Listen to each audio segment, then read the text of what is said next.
자, 여러분들 세 번째 시간입니다. 3차시. 지난 시간을 잠깐 2차 시대를 요약하면 대화를 하는 데는 대화의 특성상 사회 문화적인 배경 속에서 우리는 언어 생활을 하기 때문에 그때 고려해야 될 것이 두 가지가 있다.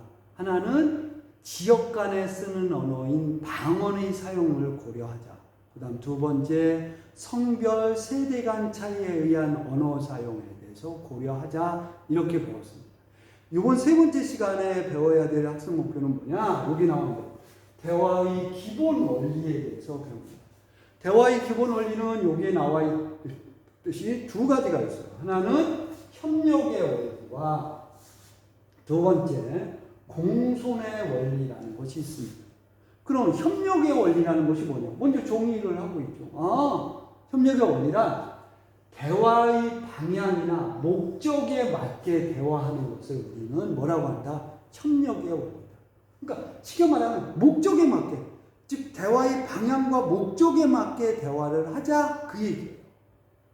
자, 그러면 대화의 방향과 목적에 맞는 대화라는 것이 어떤 거냐라고 했을 적에 그 특징이 바로 이렇게 나와 있어요. 이렇게 네 가지로 나와 있어요.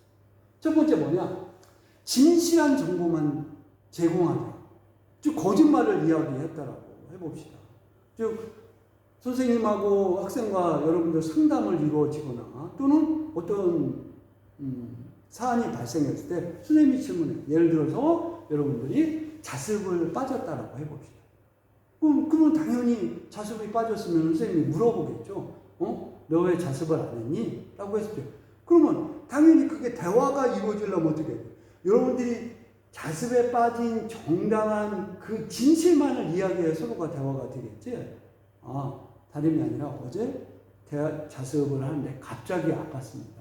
배가 너무 아파서 병원에 가느라고 빠졌습니다. 이렇게 있었던 일을 그대로 이야기를 해야 돼요. 그런데 만약에 여러분들이 거짓 정보를 제공한다. 이 진실한 정보를 제공하는 것이 아니라 거짓 정보를 제공해요. 그럼 대화가 이루어질까요? 대화가 이루어지지 않겠죠. 즉 선생님은 예를 들어서 이놈이 아파갖고 병원을 가서 빠졌구나라는 것을 아니죠. 그렇게 이야기하면 말이 안 돼요. 예를 들면 분명히 이 학생이, 즉 대화를 하는 학생이 자습하기 싫어서 도망을 갔어. 도망을 가는 것을 알고서 너 어제 왜 자습을 빠졌니? 라고 물어봤는데 이 학생이 거짓말로 병원에 다녀왔어요 라고 한다는 거예요. 둘 사이의 대화가, 선생님과 학생과의 대화가 이루어질 수 있을까요? 이루어지지 않아요. 그래서 바로 협력의 원리가 어떠냐? 진실한 정보만을 제공해야 된다. 거짓말을 해서는 안 된다. 그게 두 번째, 필요한 정보만을 제시하자. 여러분들 대화를 하는데 엉뚱한 말을 자꾸 해. 그러면 대화가 이루어질까요? 안 이루어질까요? 그러니까 필요한 말만 제공하자. 그 다음 세 번째, 중의적 표현을 쓰지 말자. 즉 여러 가지로 해석할 수 있는 말을 써서는 안 된다는 얘기예요. 여러 가지. 그러니까 두 가지 의미로 해석하는, 또는 세 가지 의미로 해석할 수 있는 말을 쓰면 상대방이 이해를 하지 못하겠죠. 그러니까 중의적 쓰면 간결하고 조리 있게, 조리라는 논리가 있게, 즉 인과에 의한 어떤 그런 조리 있게, 즉 이유와 결과가 있고 또는 논리가 있도록, 그렇게 즉 어떤 것을 이야기하면 그것을 뒷받침하는 말들이 논리가 있도록 그렇게 조리 있게 말을 해야 돼요. 그 다음 세 번째, 함축적 의미를 지닌 대화를 파악해내야 한다. 즉 함축적 의미의 대화를 충분히 이야기할 수가 있어요. 그럼 그 말을 이해할 수 있어야 된다는 거예요. 이런 것을 우리는 뭐라고 한다? 협력의 원리라 한다라는 얘기예요. 자, 그 다음 두 번째, 공손성의 원리라는 방법이 있어요. 즉 공손성의 원리란 뭐냐? 먼저 정의를 하고 있어요. 대화하는 사람들이 공손하고 예절바른 태도로 상대방을 대하려고 노력하는 것을 우리는 공손성의 원리다. 이렇게 이야기를 하고 있는 거예요. 자, 잠깐 벗어나서 보면 이 글의 진술 방법을 보니까 정의 이렇게 나옵니다. 그러니까 정의에 의한 진술 방법, 즉 서술 방법을 쓰고 있고요. 그 다음에 밑에 이제 예를 들어줄 거예요. 이것도 역시 예시에 의한 설명 방법을 취하고 있구나라는 것을 이 글의 진술 특성을 볼 수가 있어요. 그러면 다시 자 본문으로 와서 공손성의 원리라는 어떤 특징을 갖고 있느냐? 첫 번째, 나에게 부담을 주는 표현을 사용하자. 그것이 바로 공손성의 원리입니다. 그러면 반대되는 말이 뭐냐? 상대가 부담을 느낄 만한 표현을 쓰는 것을 우리는 공손성에 어긋나는 거라고. 그러니까 이렇게 대화를 하면 서로가 소통이 되지 않는다는 거예요. 이쪽으로 대화를 하면 서로가 소통이 잘 된다는 거예요. 자, 두 번째, 상대방에 혜택을 주는 표현을 사용하자. 상대방에 혜택을 주는 표현, 그것이 바로 공손성의 원리라는 거예요. 그런데 나에게 혜택을 주는 표현을 쓰면은 이거는 대화가 이루어지기 어렵다는 거예요. 자, 세 번째, 나를 낮추거나 상대방을 칭찬하는 표현을 사용하자. 그것이 바로 공손성의 원리고, 그와 대립되는 것은 상대를 비난하는 표현을. 그러니까 대화를 하는데 상대방을 비난을 해봐요. 대화가 될까요? 서로가 소통이 안 되는 거예요. 그러니까 이쪽 부분을 사용해서는 안 되고, 이쪽 부분에 나와 있는 것을 사용하는 것이 대화 중에서 공손성의 원리에 해당한다. 그 얘기예요. 자, 그 다음 장면을 한번 보도록 해보시죠.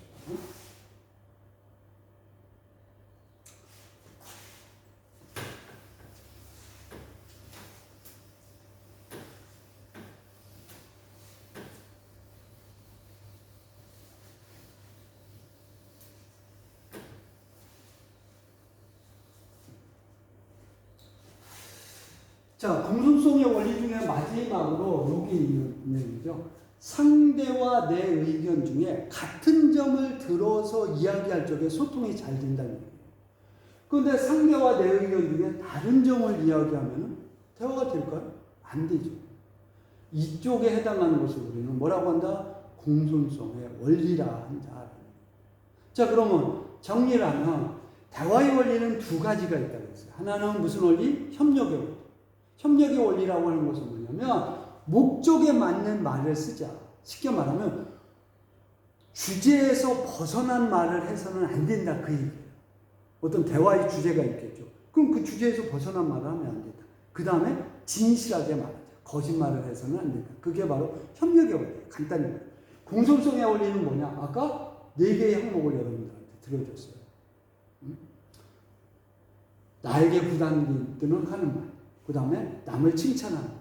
그 다음에 여기에 나와 있는 대로 상대와 내 의견 중에서 같은 점을 이야기하는 말. 이런 말들을 사용하자. 자, 그럼 예를 한번 들어보도록 한번 해봅시다. 지금 여기에 여러분들 예가 나오는데.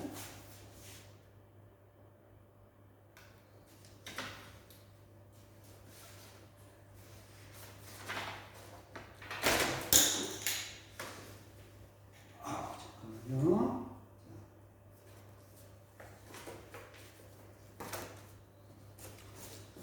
자, 얘를, 아유.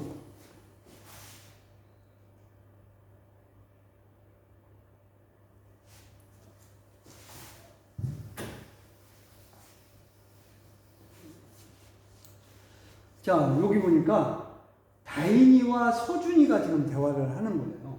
자, 다인이가, 서준아, 나 부탁이 있는데 들어줄 수 있어? 서준, 무슨 부탁인데? 자, 다음, 다인, 너 며칠 전에 책 샀다고 했잖아. 나도 보고 싶은데 괜찮다면 내 책 좀 빌려줄 수 있을까? 이렇게 해서. 자, 그러면 여기에서 먼저 공손성의 원리를 가지고 한번 대화를 한번 해봅시다. 먼저, 서준아, 나 부탁 있는데 들어줄 수 있어? 이렇게, 자, 의문, 물음표를 썼죠. 자, 그럼 물음표를 썼다라는 것은 뭐냐면, 쉽게 말하면, 자, 대화를 이렇게 할 수도 있죠. 서준아, 나 부탁 있어. 들어줘. 이렇게 하는 거하고, 서준아, 나 부탁이 있는데 들어줄 수 있어? 이렇게 어느 것이 더 공손한 표현일까요? 당연히 의문을 씀으로 인해서 상대방을 배려하고 있다는 것을 엿볼 수가 있죠. 그러니까 이 학생은 의문문을 사용함으로 인해서 상대방을 배려하고 있다. 그래서 공손성의 원리를 잘 사용하고 있다. 자, 무슨 부탁인데? 그러니까 다시 다인이가 너 며칠 전에 책 샀다고 했잖아. 나보고 보고 싶은데 괜찮다면 이렇게 나와 있죠. 자, 괜찮다면 이것도 역시 뭐하는 이 단어는 내 중심이 아니라 상대를 뭐하는 단어예요. 배려하는 마음이죠. 상대를 배려하는 상대. 이거 가지고 괜찮다면 내 책 좀 빌려줄 수 있을까? 이렇게 다시 똑같이 의문을 사용해서 똑같이 이와 같이 상대방을 배려하는 공손성의 원리를 사용하고 있어요. 그러니까 서준이가 있잖아. 내가 책을 무척 조심해 봐서 말이야. 이렇게 이야기해요. 자, 내가 책을 무척 조심해 봐서 말이야 라고 했을 때 우리는 자, 협력의 원리를 잘 배운 것을 생각해 봅시다. 지금 책을 샀으니까 나한테 책 좀 빌려줘 라고 뭐 했는데 갑자기 내가 무척 조심해서 말이야 하면 주제에서 벗어난 말 같죠. 그럼 주제에서 벗어난 말은 뭐의 원리에 벗어나요? 협력의 원리에서 벗어나죠. 그런데 아니, 이게 바로 무슨 적인 거죠? 함축적 의미를 가지고 있는 거예요. 함축적. 쉽게 말하면 나는 너한테 빌려주기는 할게. 빌려주는데 내가 책을 무척 조심해서 그러니까 책을 아낀다는 거를 이렇게 표현하는 거예요. 내가 너한테 빌려주는데 나는 이 책이 되게 나는 아끼고 있어. 그 얘기예요. 그러니까 쉽게 말하면 너도 뭐 하라는 얘기야. 책을 아주 소중하게 봐라. 그런 어떤 함축적 의미를 가지고 있는 거예요. 그러니까 요거는 바로 협력의 원리 중에서 함축적인 말을 사용하고 있다. 그럼 이렇게 함축적인 말은 청자가 어떻게 할 수 있어야 된다. 파악하고 이해할 수 있어야 된다. 그 얘기예요. 그러니까 다인이가 내가 조심해서 잘 읽을 때 다인이가 잘 이해를 하고 있는 거죠. 지금 서준이가 무슨 말을 하고 있는지 충분히 지금 알고 있는 거예요. 그리고 나도 너한테 빌려줄 것이 있으면 빌려주겠다. 나도 너한테 빌려줄 것이 있으면 빌려주겠다. 상대방에게 뭐를 주는 거예요? 혜택을 주는 말을 하고 있죠. 그러니까 내가 혜택을 받는 말을 사용하는 것이 아니라 너에게, 상대방에게 혜택을 줄 수 있는 말을 지금 사용하고 있어요. 그러니까 상대방에게 혜택을 주는 말도 바로 무슨 성에 해당하는 거예요? 공손성의 원리에 해당하는 거예요. 빌려주고 알았어. 그럼 정말 조심히 잘 읽어야 해. 믿는다. 이렇게 이야기를 하고 있어요. 조심해서 좀 읽어라. 자, 그 다음에 며칠 후 다인아 책 다 읽었어? 가지고 왔어? 이렇게 물어보죠. 그게 가져오긴 했는데 뭔가 이렇게 좀 찜찜하고 다시 장면을 감정적으로 펴봅시다.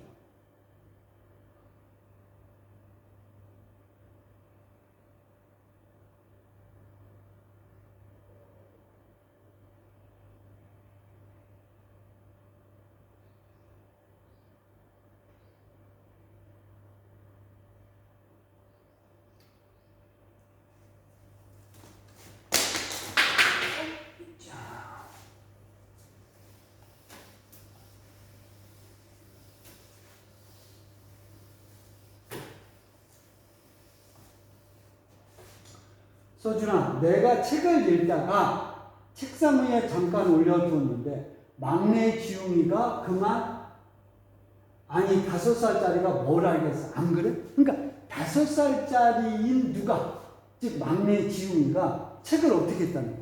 훼손했다. 그 얘기예요. 훼손했다. 그러면 자, 여기 공손성의 원리로 한번 해보도록 해봅시다. 자, 공손성의 원리는 나에게 상대방에게 책임을 묻는 게 아니라 내가 책임 있는 말, 내가 책임지는 말을 사용하는 것이 뭐하다? 공손성이요. 그런데 지금 내 책임인데도 불구하고 이것을 막내 지웅이에게 책임을 전가하고 있어요. 그럼 지웅이에게 책임을 전가한다는 얘기는 쉽게 말하면 무슨 성에 어긋나는, 공손성에 어긋나는 이야기로 볼 수 있겠죠. 나에게 책임지는 말을 한다라면 어떻게 해야 될까요? 이 공손성의 원리는 내 책임으로 이야기를 한다라면 어떻게 이야기할까? 한번 생각해 봅시다. 지금 이거는 나는 책임이 없어. 누구 책임이야? 내 동생이, 야, 5살짜리 동생이 뭘 하긴, 동생이 훼손했어. 이렇게 이야기를 하는 거예요. 그러면 이 지금 다인이, 서준이가 이 이야기를 듣고서 어떻게 생각할까? 그만 이렇게 나오죠. 너 미안하다고 하는 게 뭔지 아냐? 이렇게 당연히 화를 내겠죠. 그럼 나는 공손성의 원리인 내 책임을 하면 어떻게 돼? 미안해. 내가 그만 부주의해서 동생이 책을 훼손하는 것을 보지 못했어. 내 책임이야. 또는 동생이 책을 소중히 잘 보관했어야 되는데 그만 내 잘못으로 인해 5살짜리 동생이 책을 그만 훼손했어. 다 내 잘못이야. 미안해. 이렇게 이야기를 해야 되는 거겠죠. 그러면은 당연히 서준이도 그 얘기를 들으면은 그래 어쩔 수 없구나. 저놈이 좀 더 잘 좀 보관했으면은 동생이 저러지 않았을 텐데. 그러면서 그렇게 화를 내지는 않았을 거예요. 근데 여기서는 너 미안하다고 말하는 게 뭔지 아냐? 어떻게 변명만 하고 있어? 이렇게 이야기를 하고 있는 거예요. 이거 어떻게 할 거야? 이거 어떻게 할 거야? 너한테는 다시는 뭐 빌려줄게. 너 이거 어떻게 할 거야? 누구에게 부담 주는 말이에요? 너에게, 즉 상대방에게 부담 주는 말을 하고 있는 거죠. 상대방에게 부담 주는. 즉 상대방에게는 칭찬이나 혜택을 주는 말이 줘야 되는 것이 바로 공손성이에요.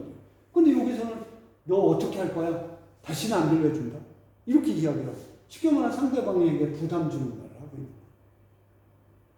그러니까 그 뒤 이유는 과연 서준이와 다인이가 즉 다인이가 이렇게 이야기하고 서준이가 이렇게 한 다음에 과연 대화가 이어질 수 있을까요?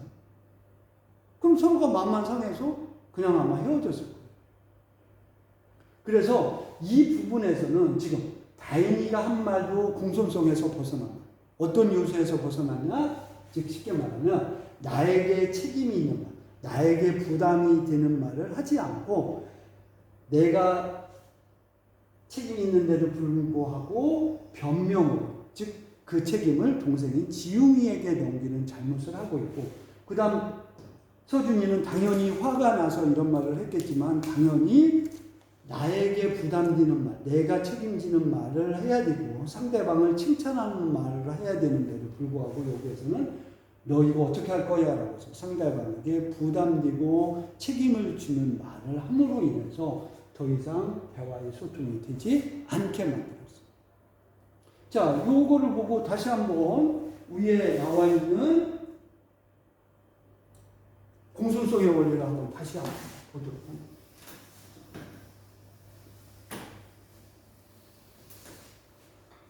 아까 다인이와 서준이가 이야기했을 적에는 나에게 부담 주는 표현을 쓴 게 아니라 상대방에게 부담 주. 그 다음에 상대방에게 혜택을 주는 말이 아니라 요거는 나에게 혜택을 주는 말, 요거는 뭐 상관없고. 그 다음 나를 낮추거나 상대를 칭찬해야 되는데 상대를 비난하고 있고. 그 다음에 같은 점을 이야기하고 있는 요거는 뭐 해당해요. 요런 특징을 써야 되는 것이 공손성의 원리인데 지금 다인이와 서준이에서 맨 마지막에서는 지금 이 부분에서는 지금 어떻게 하고 있느냐, 공손성의 원리에서 벗어나는 대화를 하고 있다, 이렇게 정리할 수 있습니다. 자, 그럼 본문 우리 세 번째 교시에서는 어떻게 하느냐, 즉 원리에 대해서 배웠어요. 대화의 원리. 대화의 원리는 두 가지. 하나는 협력의 원리, 하나는 무슨 원리? 공손성 원리. 여러분들 그 세부적인 내용은 다시 한번 여러분들 교과서와 예시를 통해서 복습을 하면 좋겠어요. 자, 그러면 본문 서린말 본문까지 배웠어요. 그럼 맺은말을 과연 이 책에서 그럼 어떻게 맺느냐? 여러분들 맨 마지막 단락을 읽어보면 이렇게 나왔어요. 맺은말 이렇게 나와요. 쉽게 말하면 소통을 위한 노력이 필요하다. 소통을 위한 노력이 필요하다. 소통을 위한. 즉 대화라는 것은 의사소통이다. 그럼 어떻게 해야 노력하자. 그렇게 해야만이 어떻게 될 수 있느냐. 제목에서 나와 있는 거죠. 배려와 배려에 의한 대화가 이루어질 수 있다. 그러면 이 노력은 다시 또 정리를 해보면 그거예요. 즉 대화의 요소에는 우리가 두 가지를 고려하자라고 했어요. 하나는 방언에 대한 고려를 해야 된다. 그 다음 두 번째, 성별, 세대별 언어 차이를 고려하면서 상황에 맞게 하자. 자, 그 다음 대화에는 원리가 있다. 하나는 협력의 원리가 있다. 이 협력의 원리는 쉽게 말하면 뭐냐? 진실하게 말하자. 거짓말을 해서는 안 된다. 그 다음에 대화의 목적에서, 즉 대화의 주제에서 벗어난 말을 하지 말자. 그게 바로 협력이에요. 그 다음 두 번째로 공손성의 원리. 공손성의 원리는 네 가지 요소. 이 원리에 요거에 따라서 우리는 노력할 필요성이 있다. 이렇게 맺은 말을 맡고 있어요. 자, 이렇게 해서 우리는 3시간에 걸쳐서 대화란 무엇이고 대화의 특성은 어떤 것이 있으며 대화의 원리는 이것이 있다라는 걸 배웠고, 그러한 것을 알고 우리가 노력했을 때 서로가 진정한 소통이 이루어지는 대화가 될 수 있다. 이렇게 지금 이 본문에서는, 즉 이 글에서는 이야기하고 있습니다. 자, 3시간 동안 여러분들 고생 많았습니다. 자, 이상으로 수업을 마치도록 하겠습니다.